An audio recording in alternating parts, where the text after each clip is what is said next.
Good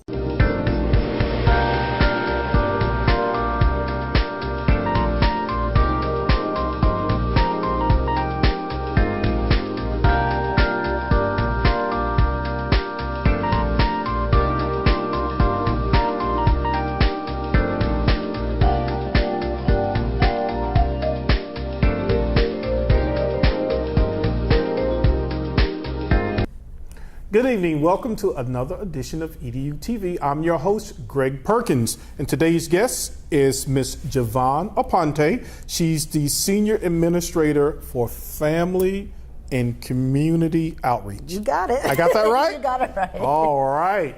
I can do some things well. All right. Okay, Miss Aponte, you guys have a wonderful program in Orange County Public Schools. And I don't know if other districts are doing it throughout their school districts, but they should. Because I've been to a few of these things and they're great. And folks, what we're talking about is the OCPS, Orange County Public Schools Parent Academy. Wonderful, wonderful institution. If you haven't been to one of these, you need to go.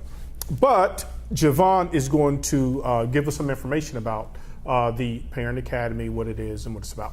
So let me stop talking, Ms. Aponte. So tell me about the Parent Academy. What is it? Why was it started? Absolutely. So the Parent Academy, I like to describe it as a conference for parents. It's a way for the community, for families, for parents, and the school district to get together and just have a day of learning.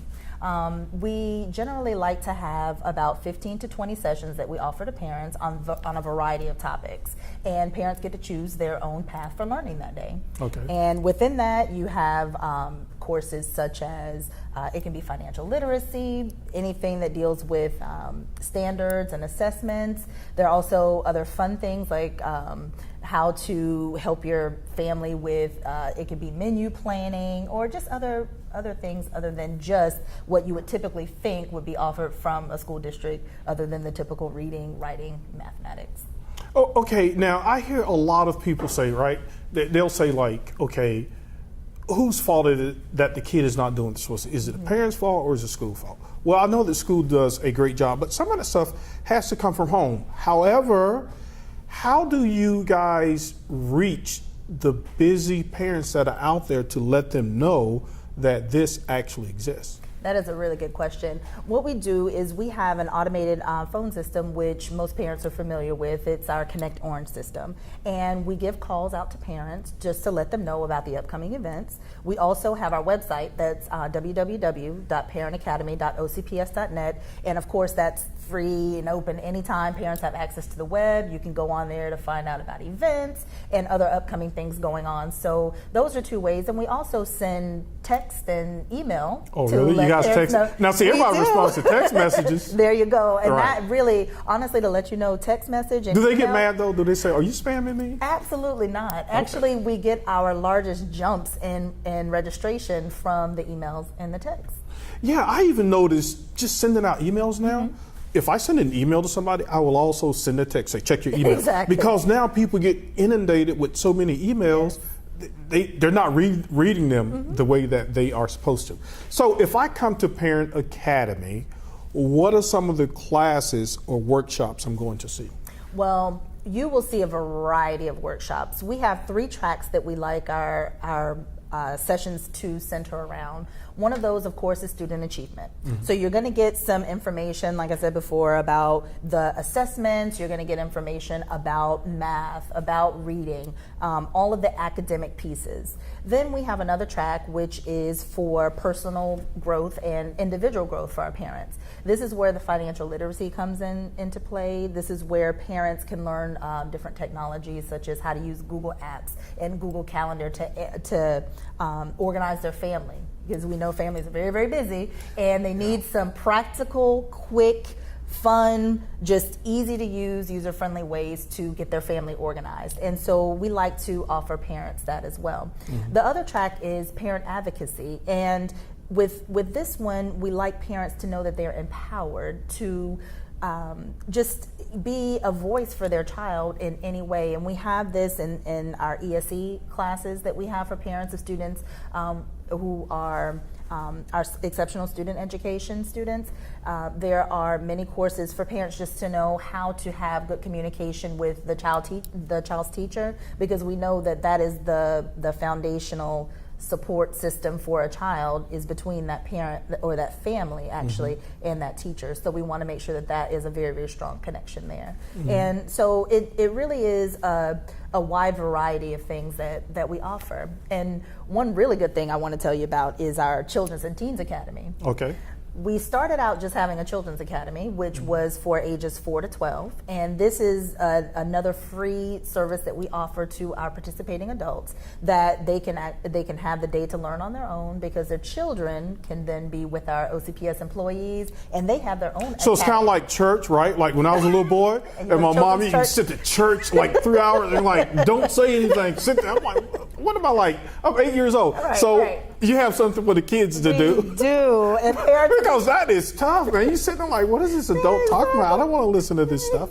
So y'all have made some accommodations for that. We do, and we like parents to feel like this is a day where they can actually come and learn. And sometimes if their children are with them, they may feel like it's a distraction, but other parents choose to take their children with them, and we make that available as well. And we actually encourage parents to bring their children with them to some of the sessions, because then they can actually practice. Yeah, a family outing. Absolutely, absolutely. And so this year we actually added on a Teens Academy. Okay. And this is for, of course, teenagers ages 13 to actually 18, because we know that range is what 18 goes up to, the ages that we serve in our schools. So we want to have some fun things for them as well. Okay, tell me about the Teen Academy, all right? Okay. Because it is hard. I have a daughter. She's a senior, right? And she spends most of the time on the phone. So how in the world? I have an idea about how to keep them engaged. Okay. So how do you guys keep the teens engaged? Well, I love a program that we have through a partnership with Medical Mentoring, or Mentors in Medicine. They come out to the Parent Academy and provide different stations for children. Good. They had a chance to dress up like they were actual surgeons. They handle hands-on. Cow's heart, exactly, engaging them with hands-on things. We also have fitness classes, so we get them up and moving. Sometimes teenagers are kind of reluctant at first, but we get them up, get them moving, and once they start having fun, they forget where they are and they're just right on into it. So, yeah. Yeah, anything dealing with fun, they're going to be there. Absolutely. But I tell you what, they have to be entertained so much. You almost like have to turn it into a giant party for them, which is rather unfortunate. But I mean, you have to engage them. You have to kind of meet them where they are. That's right. Yeah. So now you guys also have another aspect to this, the virtual academy. Tell me about that. We do, and this is another way, because you asked earlier, how can we reach some of those busy parents? And this is a really, really unique way that we do that, because with the virtual academy, we have our themes that go along with those as well. And what we do is there are usually 2 segments to that. It's that we invite presenters from our community and also from our district to come in and speak, and parents can log in from anywhere that they have web access on specific days during those specific times. But the other good thing about this is that it's almost like on-demand learning, because parents have access to this link anytime after the virtual academy ends. So are you guys recording every session? Is that what's happening? We actually do. Yes. And so then at my leisure, I can just go in there and watch? You absolutely can. I think I'm going to catch up on some of those, because I haven't been. Yeah. Yes. What do y'all use, something like Periscope or whatever, or you guys just have an internal team that records the shows and then post them on YouTube or something? It is an internal team, but we use a system within OCPS called Safari Montage Live, and that is how we broadcast that out to families. Wow, technology is so awesome. You can almost put your whole life on. You could. I don't know how good that'd be. But our virtual academies are good ways to put things out. So that is pretty awesome. Yes. Now, are parents still intimidated to come to schools? Because I was a teacher, right? There's a lot of sophisticated jargon and acronyms. Yes. Have the school districts done a better job of that? Because sometimes I'll go and I'll see the educators stand up, and I'm like, some of these people can you break it down Right. without it being so technical? Do you guys take that into consideration? We absolutely do. And I like to think that we have done a really good job of making sure that parents understand the language of education, because that is a very important thing. We do have a lot of acronyms, and sometimes we stumble over them ourselves Right. because there are so many. But it is very important to make sure that the information that we give is for the consumer of that information, which are our families, the community, our parents. So through different events that are held at schools, and also, of course, through our Parent Academy, that's how we like to educate our parents on what our language is, what do we do at OCPS, because we always say they're loaning their children to us. So we want to make sure that they understand what we're doing and create a partnership. So I think we're doing a pretty good job with that. Good. Now, I got a question for you, right? Sure. Okay. Now, a lot of the times, like I've been to a few of these, right? How do you reach the parents that really need to be there?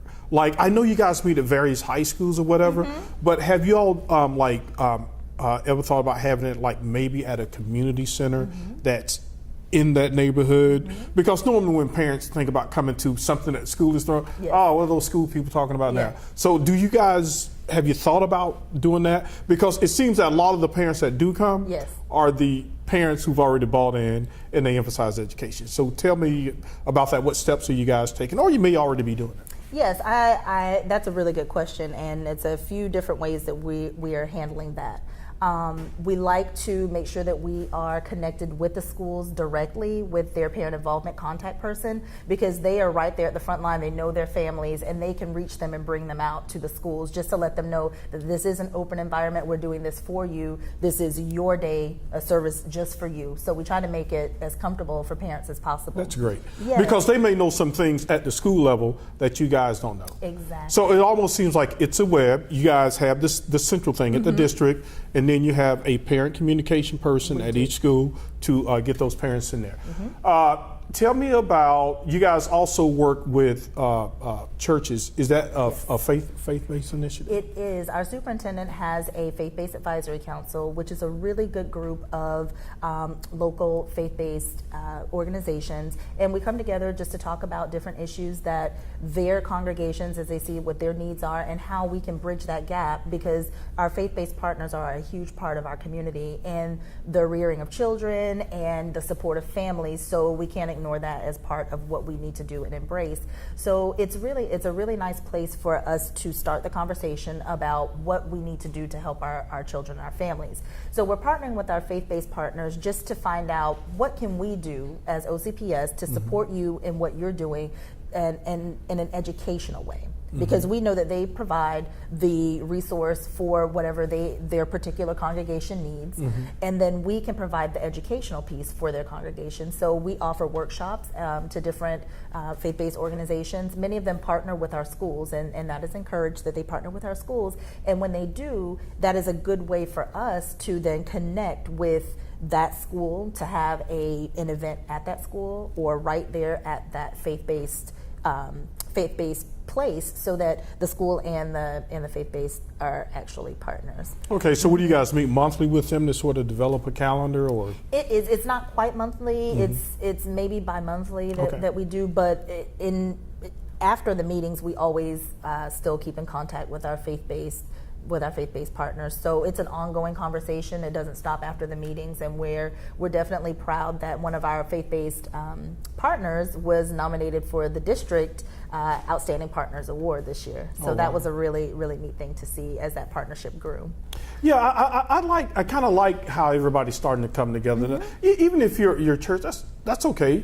If you can just keep the conversion out of it, right? But maintain the function of, hey, we want these kids to be safe. We want them to learn. We want them to go on to college. Right. So do you guys also partner with the local community colleges and UCF? Absolutely. As well as places like Rollins? Absolutely. We actually haven't partnered with Rollins this year, but we have partnered with Rollins in the past. But we do partner very closely with UCF. We partner very closely with Valencia Community College as well. So we're very happy that they come in and they provide speakers for our sessions, because not only are the presenters OCPS employees, they're also community employees. So we love to have people come in and just talk about whatever their topic is. And of course, with scholarships and Great, just yeah. getting That's into awesome. college, helping children choose a career, helping parents to understand what talents students have and how to drive those in a specific way, and help them to determine what their next steps are, whether it's college or technical school or whatever their next choice is. Okay. Yeah, we have about 30 seconds left. Okay. So where's the next Parent Academy going to be held? So and the what next- date? Absolutely. So the next Parent Academy is going to be on May 14th at Ocoee High School. It's from 8 o'clock to 1 p.m. And we invite everyone to come out and enjoy this event with us because it's going to be a good time. Yeah, and they have really good lunches too. Yes, we do. Yeah, I love those Breakfast lunches. and lunches. Oh, free wow, you for- guys have had a breakfast Yes, now? Oh, and great. it's breakfast refreshments and all kinds of good stuff. So Well, Javonne, thank you so much for coming on. Absolutely. Thank and you. folks, please get out, parents, and go to the next Parent Academy. It'll be held at Ocoee High School. Ocoee High School on Okay. May 14th. Okay. Well, thank you so much, and thank you for joining us for another edition of EDU TV. Good night. I am for the child who's had 7 addresses in a single year because she's in foster care, because her father abused her, and her mother couldn't believe her. She is the child I am for. I am a volunteer child advocate. I am you. Florida residents call toll-free 866-341-1425. Welcome back to part 2 of our segment here on EDU TV. I am your host, Greg Perkins, and we have some future scientists and inventors, possibly inventors, with us today. To my immediate right, we have Tristan Narove. Did I get that right? All right. Then we have Kyra Battles. Yes. Far right, Mr. Chan Soul Wine. And to my immediate right is Brian Delgado. Say hello, guys. Hello. All right, folks, this is what the future looks like. Look at this, right? We've got the girls. Yay. So happy that girls are involved in STEM.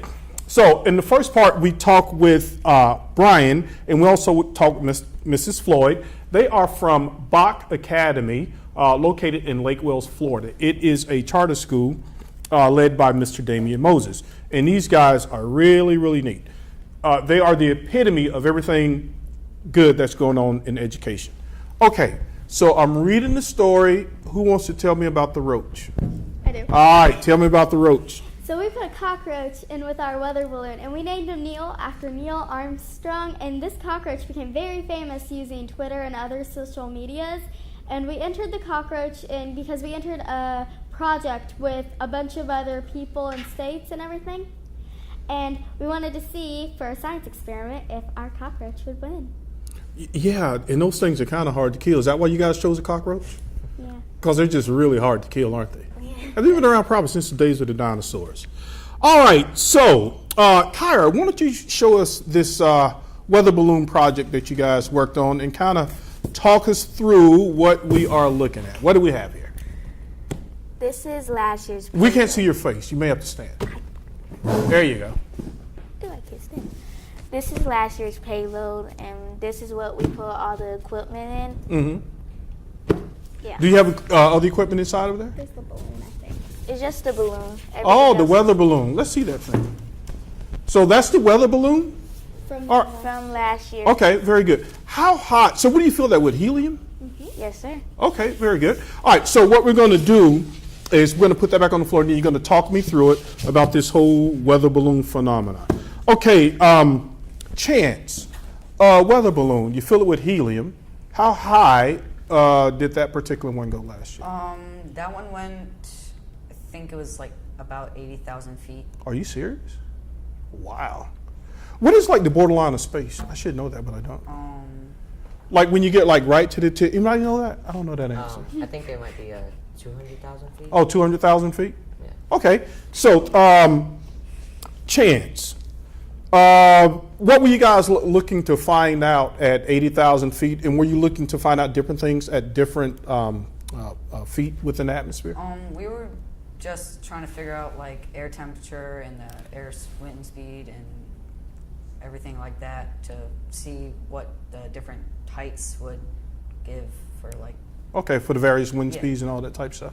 Okay, Brian, what happens at different feet? I guess like 10,000 feet, 30,000 feet, 40,000 feet. Well, see, we check the winds aloft, and each feet we check at least a couple thousand. The speeds change, the temperature, decreases while we go higher.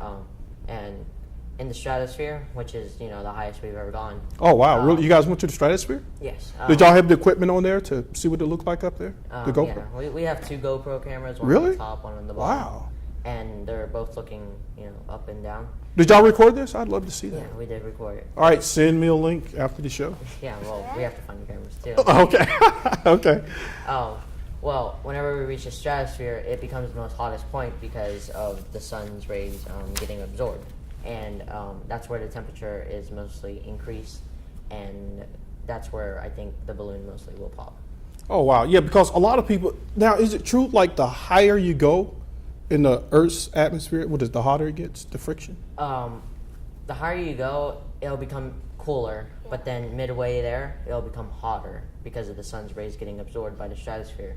But then after you pass the stratosphere, it'll decrease again because you're already past the point where the sun's rays are getting absorbed.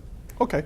All right, Kyra, tell me about the balloon, the type of material it's made of. Is there like you have to use a certain material so that it just doesn't pop like a normal party balloon?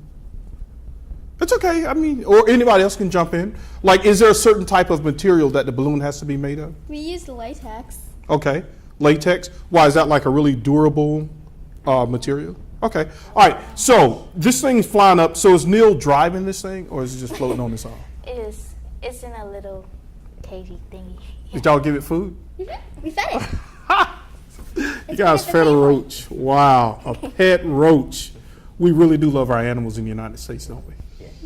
All right. So what was your, Kyra, what was your favorite part about being a part of the STEM team on the weather balloon project? Putting everything in the payload.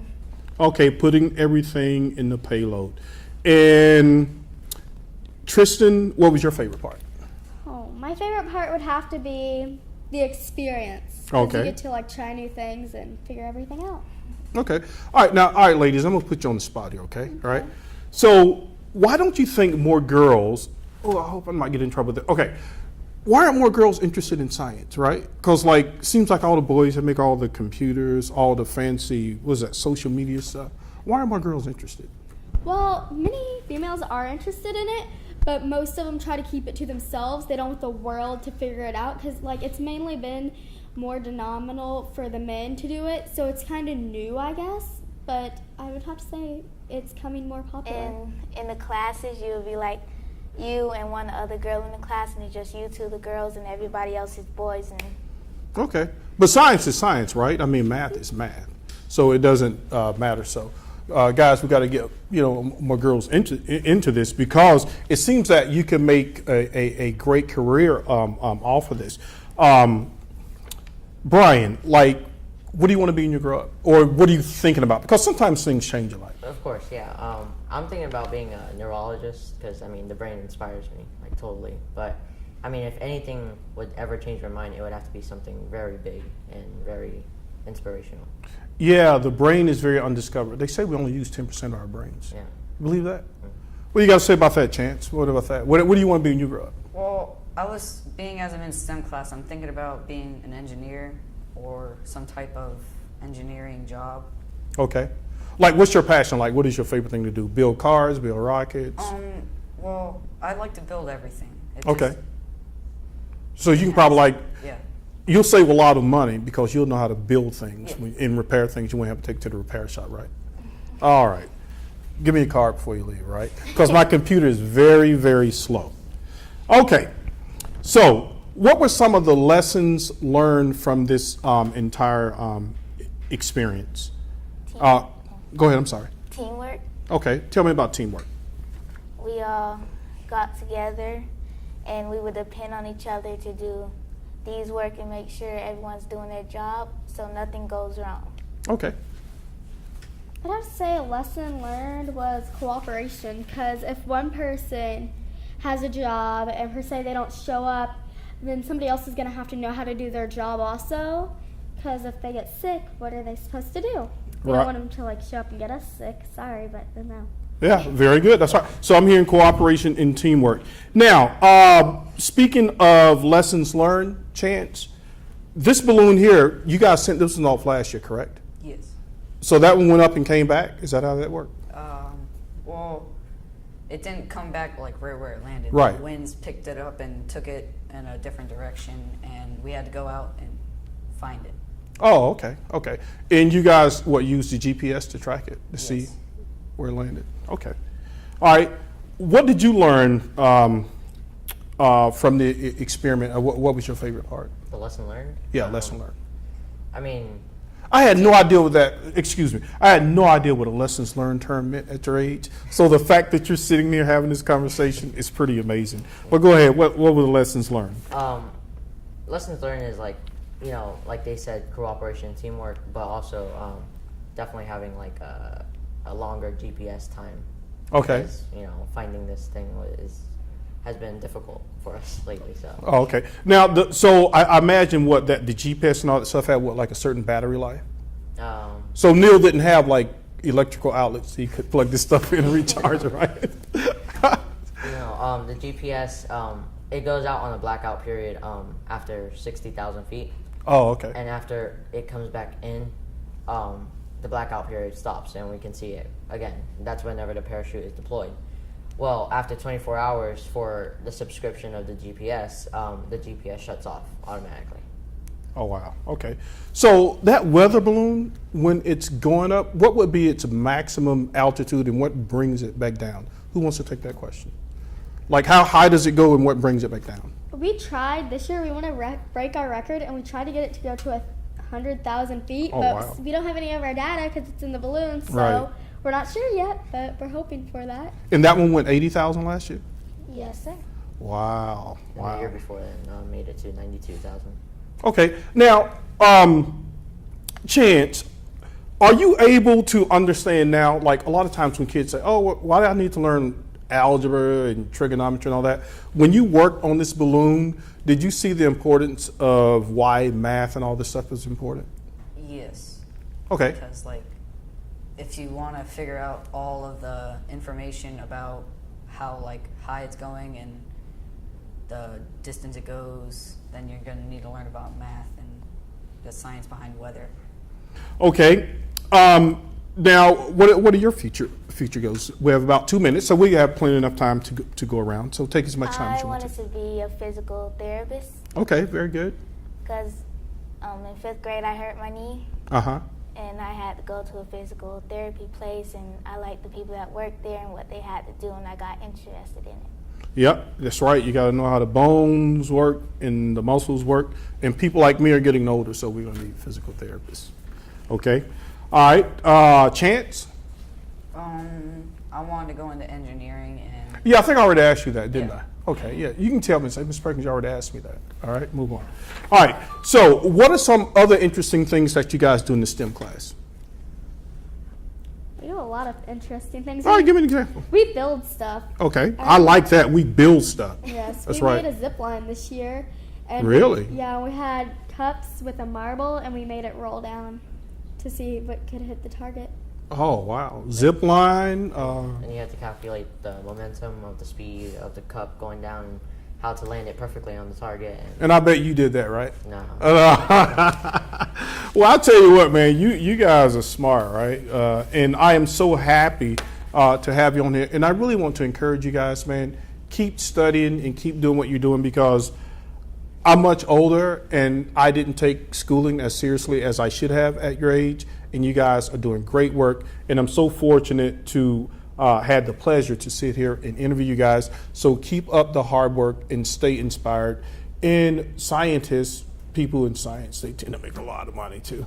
So, all right, so keep that. Not that that's most important in the world, but hey, if you want nice things, you guys are working hard and you deserve it. Hey, folks, thank you for joining us on EDU TV. And I'd like to encourage all kids, especially the girls, get involved in science, technology, engineering, and math. So we will see you next week on EDU TV. Good night.